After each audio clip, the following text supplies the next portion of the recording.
3 years ago, I thought I was winning. I was sitting in a restaurant where the chairs cost more than my first car, looking down at a $400 receipt for a dinner I didn't even enjoy. I had the high-rise apartment, the floor-to-ceiling windows, the latest designer tech sitting on a minimalist desk. I was living the hustle lifestyle that every algorithm told me was the pinnacle of human existence. But as I sat there, a cold, hollow sensation started to settle in my chest. The realization? I didn't choose any of this. I was executing a script written by people I didn't even like, just to impress people I didn't even know. I wasn't the architect of my life. I was the janitor, cleaning up the mess of my own social desperation. The biological reality is this: your brain values social safety over logical truth.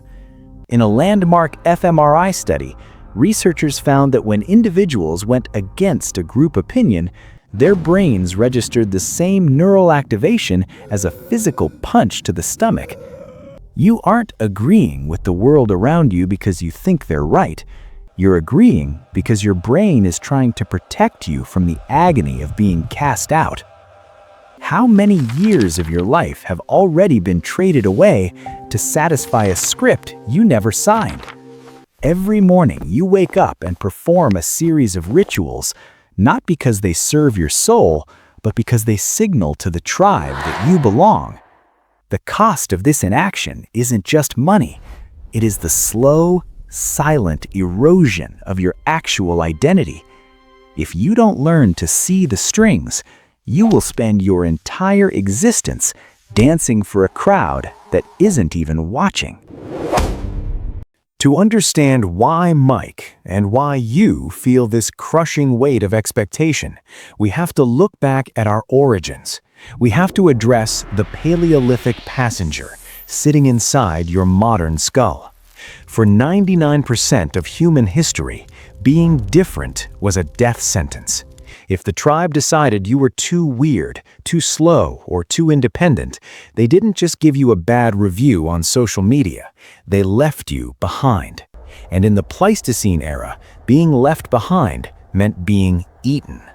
This is why your brain is not designed to make you happy or fulfilled. It is designed to keep you included. This ancient survival mechanism is the reason you feel a spike of cortisol when you're the only one in the room not wearing the right clothes, or why you feel a deep nagging anxiety when your opinion doesn't align with the trending topic of the day. The biological data is undeniable. Our brains have not caught up to 2026. We are using Stone Age hardware to navigate a digital world of infinite social pressure. When Mike looked at his bare wrist in that crowded room and saw everyone else checking their luxury watches, his brain didn't see a fashion choice, it saw a survival threat. This social proof isn't a personality flaw, it is a biological mandate. Your brain thinks that safety is found in the middle of the pack. It believes that as long as you look like everyone else, act like everyone else, and want what everyone else wants, you are safe from the predator. But here is the tragedy of the modern era. There are no more predators. The saber-toothed tiger is gone, yet we are still living in a state of constant, low-level panic, trying to blend into a crowd that doesn't actually offer any protection. We are sacrificing our unique potential on the altar of a ghost. Think about the last time you wanted to start a new project, or change your career, or speak an unpopular truth. That fear you felt wasn't a warning that you were wrong. It was your Paleolithic passenger screaming because it saw you stepping away from the herd. It felt like death, but it was just a neural glitch. We have to recognize that our brain's definition of safety is often the very thing that ensures our psychological decay. This biological drive has been hijacked by a modern system of social engineering. You think you're choosing your morning coffee, your career path, and your political leanings, but in reality, Your neurons are often just reacting to a sophisticated, invisible script. The internal enemy isn't a person, it's a loop. It starts with an external cue, seeing a peer succeed in a specific, visible way. Your brain, seeking to maintain its social safety, creates a feeling of inadequacy. This isn't a logical thought, it's a chemical one. You feel a drop in serotonin and a spike in envy. To resolve this pain, you adopt the behavior of the peer. You buy the product, you use the slang, you adopt the mindset. For a moment, the pain goes away. You feel the hit of belonging. But because the choice didn't come from your core, it doesn't provide lasting fulfillment. So the loop of lack begins again. You might tell yourself, I just like the quality of this brand, or I'm doing this for my future, but that is just your conscious mind trying to justify a subconscious tribal reaction. This loop consumes your most precious resource, mental energy. Every time you perform for the script, you are using decision capital that should have been spent on your actual goals. You are like a computer running a massive, invisible background program that is draining the battery and slowing the processor. By the time you get to the things that actually matter to you, your art, your deep relationships, your true health, you are already exhausted. You are decision fatigued by 1,000 tiny acts of social performance. You wonder why you have no motivation, but the truth is, your motivation isn't gone, it's just being stolen by the script. You think you are the pilot, but the autopilot has been programmed by the crowd. Until you identify the internal enemy, you will continue to be a spectator in your own life. To truly visualize this, we must look at the concept of the mirror puppet.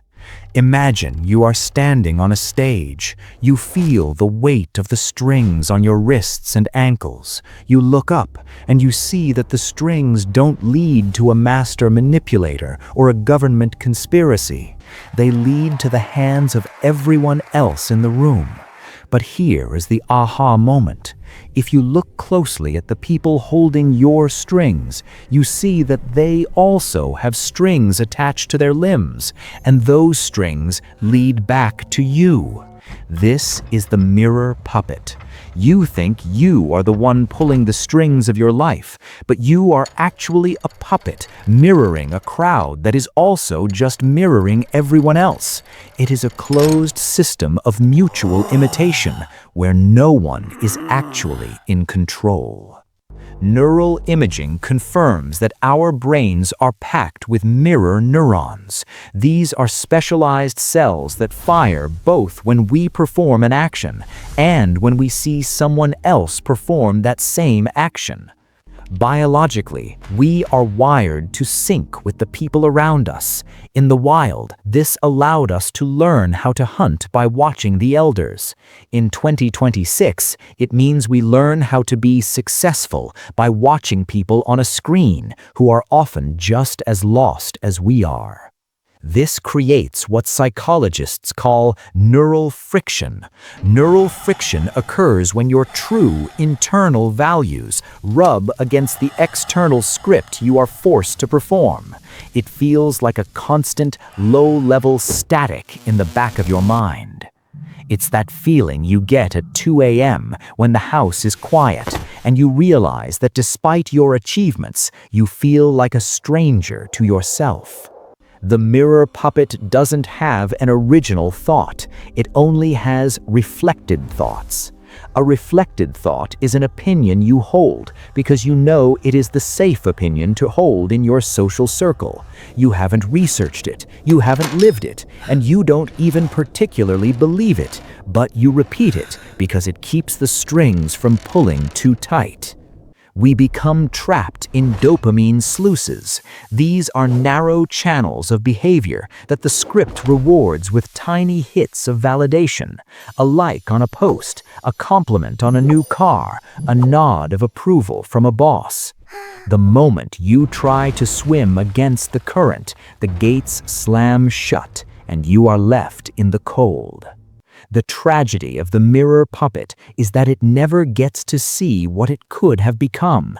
It trades its unique, jagged, beautiful edges for a smooth, round surface that fits perfectly into the machinery of the crowd. How much of your personality is just a collection of reflections? If we stripped away everything you do for the sake of being seen, what would be left? This is the question that the script wants you to avoid, because the moment you answer it, the strings begin to fray. To prove just how deep this programming goes, we have to look at one of the most chilling demonstrations in behavioral history, the Asch Conformity experiment. In the 1950s, psychologist Solomon Asch brought a group of people into a room for what they thought was a simple visual perception test. He showed them two cards. On the first was a single line. On the second were three lines of varying lengths. Their task was simple: identify which of the three lines on card B matched the length of the line on card A.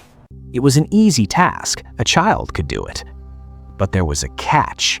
Everyone in the room, except for one person, let's call him Mike, was an actor. They were told to intentionally give the wrong answer. For the first few rounds, everyone gave the right answer. Mike felt comfortable. But then, on the third round, the actors began to point to a line that was obviously, visually, undeniably wrong. Now it was Mike's turn. He looked at the lines. His eyes told him one thing. The room told him another. In his brain, the pain response was already firing. His Paleolithic Passenger was screaming, "Don't be the outlier. Don't be the one who is different." The results were staggering. Over 75% of participants conformed to the group's wrong answer at least once. They chose to lie about what they saw with their own eyes, rather than face the social friction of being different. But even more haunting were the participants who actually started to see the wrong line as the right one. Their brains had literally remapped their visual perception to align with the group. This is the ultimate power of the invisible script. It doesn't just change what you say, it eventually changes what you see. This happens in your life every day. You see a career path that looks soul-crushing, but everyone says it's prestigious, so eventually you start to see it as desirable. You see a lifestyle that is clearly making people miserable, but the script says it's success, so you start to see it as the goal. We are Mike at that table. We are sitting in a world that is pointing at the wrong line and calling it the truth. How many wrong lines are you currently pointing at just because the person next to you is pointing at them too? This is the weight of the script. It is a collective hallucination that we maintain out of a prehistoric fear of loneliness. Now we come to the part of the video where 99% of you will check out. You'll find a reason to click away, or you'll tell yourself, "This is interesting, but it doesn't apply to me. I'm an independent thinker." That thought, that is your ego protecting the script. The biological reality is that your ego prefers a familiar misery over an unknown happiness. It would rather stay as a mirror puppet because at least in that role, it knows the steps. To admit that you have been living a script written by others is to admit that much of your life so far has been a performance. That is a painful realization, and your brain is designed to avoid pain at all costs. You would rather keep the problem because the problem has become your identity. If you aren't the hard-working climber, or the trendy consumer, or the respected professional, who are you? The void of that question is more terrifying to the ego than the crushing weight of the script itself. Reveal this to yourself. You are addicted to your own limitations. You find comfort in the invisible script because it removes the burden of choice. If you just follow the script, you don't have to be responsible for the outcome. But the moment you put down the script, you become the sole architect, and that is terrifying.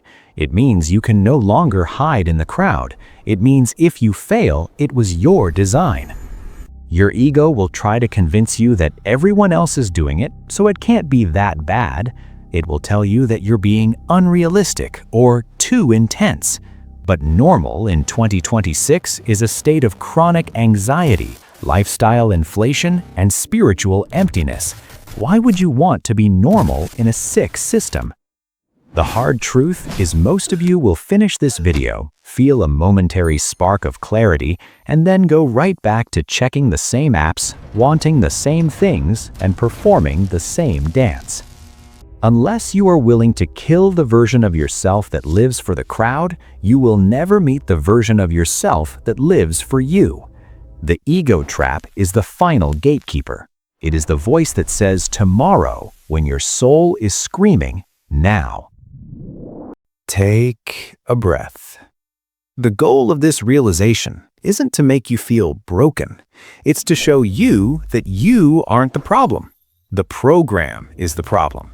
Now that you can name the ghost, it no longer has power over you. The moment you recognize the invisible script, it loses its invisibility. It becomes just a series of sounds and images that you can choose to ignore. You are no longer a victim of social engineering, you are an observer of it. The Paleolithic Passenger is still there, but you don't have to give it the steering wheel. You can acknowledge its fear, thank it for trying to keep you safe from the imaginary tigers, and then move in the direction of your own truth anyway. This is where you transition from being a mirror puppet to being an architect. An architect doesn't build what is popular, they build what is functional and beautiful according to the blueprint. You might feel a sense of loneliness at first. That is normal. That is just your brain recalibrating to the lack of social friction. But in that silence, you will finally start to hear your own voice. It's the voice that has been buried under the $400 dinners and the status symbols. It's the voice that knows exactly what you need to be whole. You are not your scripts. You are not your programming. You are the awareness that is capable of changing the code. The prison door has been unlocked the entire time. You just had to stop leaning against it. The power isn't in fighting the system. The power is in becoming indifferent to it. When the crowd points at the wrong line, you don't have to argue. You can just look at the right line and walk toward it. To escape the script, you need more than just an epiphany. You need a biological and environmental protocol. Here are 3 quantifiable steps to begin the jailbreak.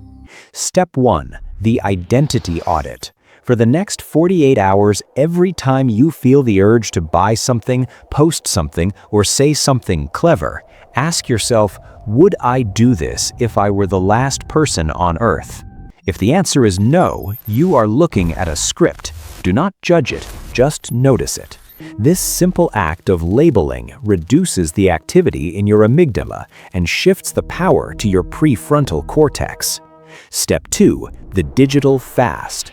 The script is fed through your eyes. Every scroll is a reinforcement of what the crowd wants. For 1 hour every morning, do not look at a screen. Let your brain exist in a dopamine void.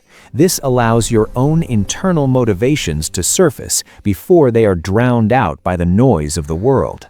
Step 3, environmental subtraction. Look at your physical space. Identify 3 items that you own primarily for status or because you thought you should have them. Get rid of them. Sell them, donate them, or hide them. By physically removing the status signals from your environment, you signal to your subconscious that the script is being rewritten. Now, I want to leave you with the checkmate question. This is the question that the invisible script cannot answer.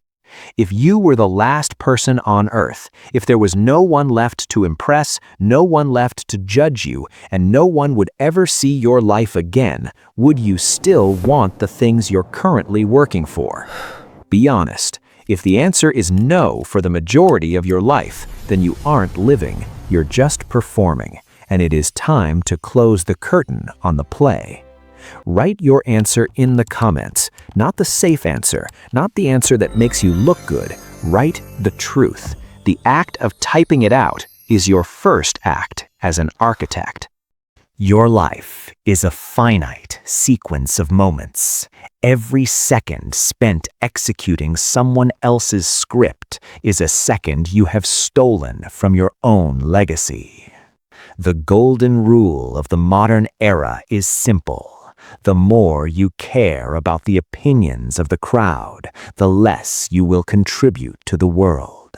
The crowd does not create, it only consumes and conforms. Only the individuals who are willing to face the social pain of being different ever leave a mark that lasts. You were not born to be a mirror. You were born to be a source. As you move forward into your day, remember that the strings only have power as long as you believe they are part of you. You can cut them at any time. It starts with one small, honest choice, one moment of choosing what you know over what they say. But even as you begin to master your own thoughts, there is another, deeper layer to this game. There is a silent force that controls not just what you think, but how you perceive time itself. But that is a story for the next time we meet. Stay awake.